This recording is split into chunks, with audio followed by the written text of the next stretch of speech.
Yesterday, I previewed my Gorslav on the Warhammer Quest Cursed City Facebook page and you guys overwhelmed it with comments. You guys asked for it, and here it is, the series where I'm going to paint up the bad guys of Cursed City using mostly contrast paints. Then the entirety of the cosmos is accessible through each and every individual's mind, connecting to the great mind, the great spirit.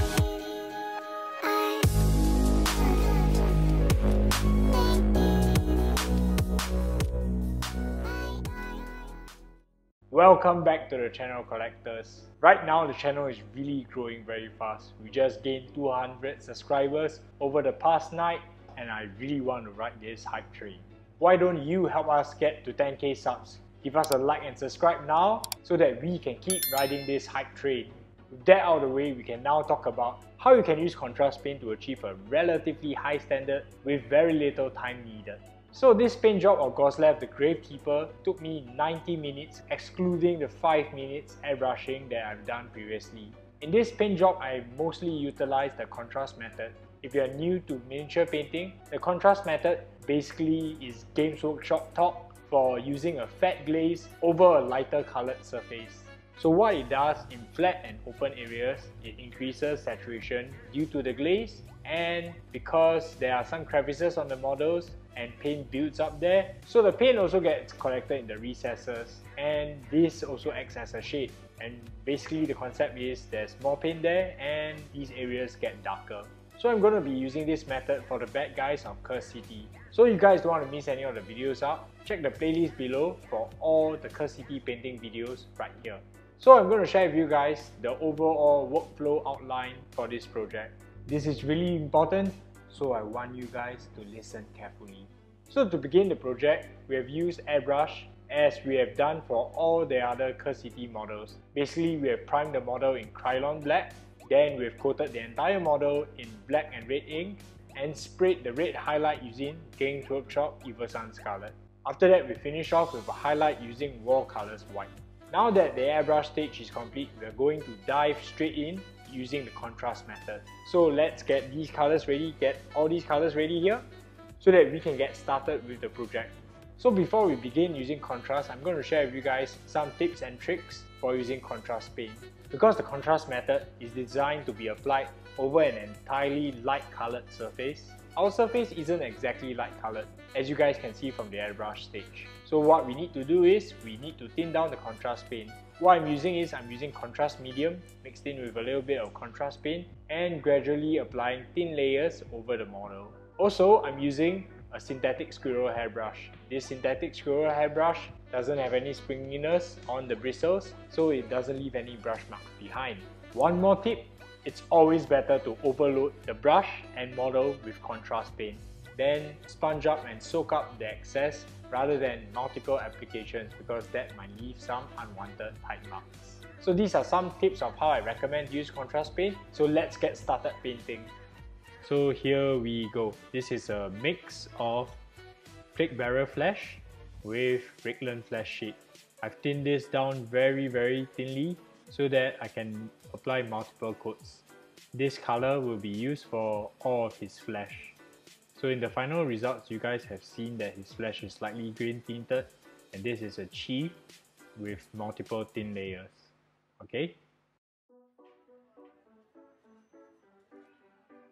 So here we are. As for the skull crown, what we are using is very thin down skeleton HORDE from Games Workshop contrast range. I'm also going to be using this same color for the spade. I find that it creates a very convincing non-metallic metal look, even though this was really fast. The gradients was done mostly in airbrush, and you will see the results very shortly. Alright, so for the metal connecting parts, the pole arm of the shovel, as well as all the other metal bits, I'm currently using thinned down GRUNTA fur, also from the contrast range. I'm also going to be using this for the belt and its buckle right here. Don't worry if you go out of place because the paint is very thin. As for the purple ropes, I'm currently using MAGOS purple to thin the rope down slightly. I found that this wasn't strong enough, so in the layering stage, I'm going to fix this. Also putting on a bit of MAGOS purple onto the face to have some variation. So now that the contrast stage is done, we're going to change our brush to a layering brush. Currently what I'm using is, I'm using one of our prototype workhorse brushes. Because the contrast stage has fundamentally done our base coating and shading, we can just work on the layering and highlights from now on.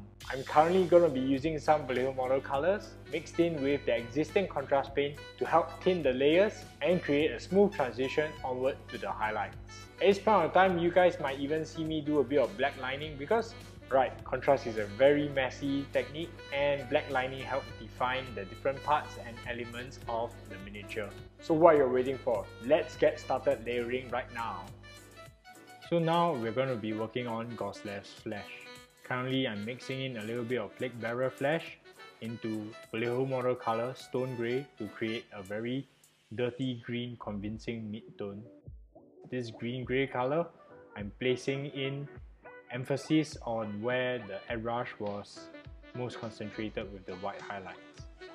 The airbrush stage actually gives you a very good opportunity to see how the miniature will react and you can always follow.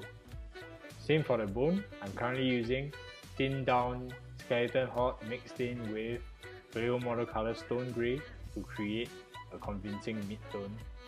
You want to try to avoid the cracks because leave the cracks a dark color, this will really create a very strong contrast in the later stages.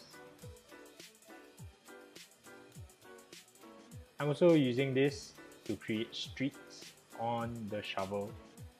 These streaks on the shovels really create the effect that the shovel has been used and also chipped many times. This is sort of like overbrushing, and this is the result. As for the ropes, I'm currently using Demonette Hide mixed in with a little bit of MAGOS purple. However, this paint looks a little bit too opaque, so subsequently I will be cleaning up the transition areas. Just place in the highlights where you can see the white airbrush influencing the model. Right now I'm just sketching. I know it's a little bit messy, but trust in the process and you will see how this works out. Gradually I'm adding in a little bit of terracotta to transit the colors for now. And as for the copper details right here, I'm currently using Vallejo model color pale sand to draw in some of the highlights to pick up the shine on the metallic copper surfaces on this metallic folding area, as well as the belt buckle and his mask.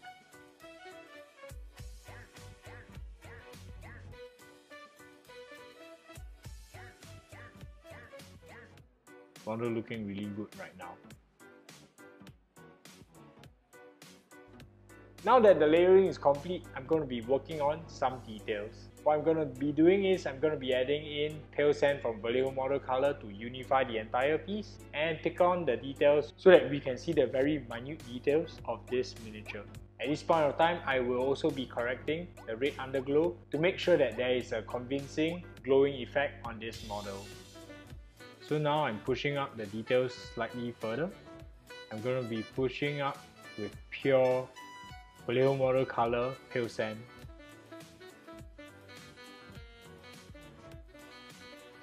These highlights really help the individual features stand out, and I'm also going to be using this to highlight the hook on his hand.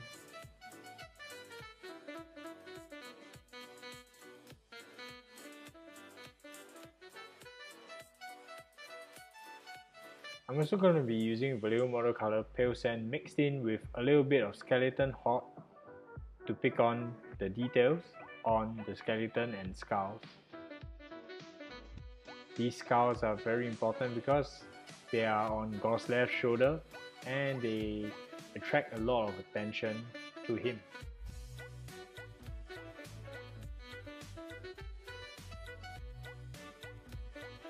Similarly, I'm gonna be drawing smaller and thinner streaks on the shovel to create a more worn out look on this very heavily used shovel.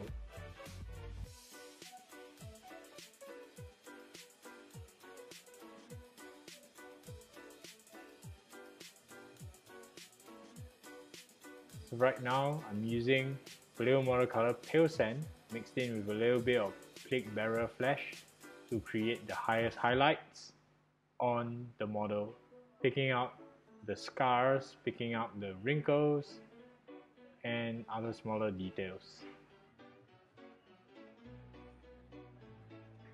Lastly, I'm going to be using contrast Space Wolf Grey to do some verdigris on some of the areas.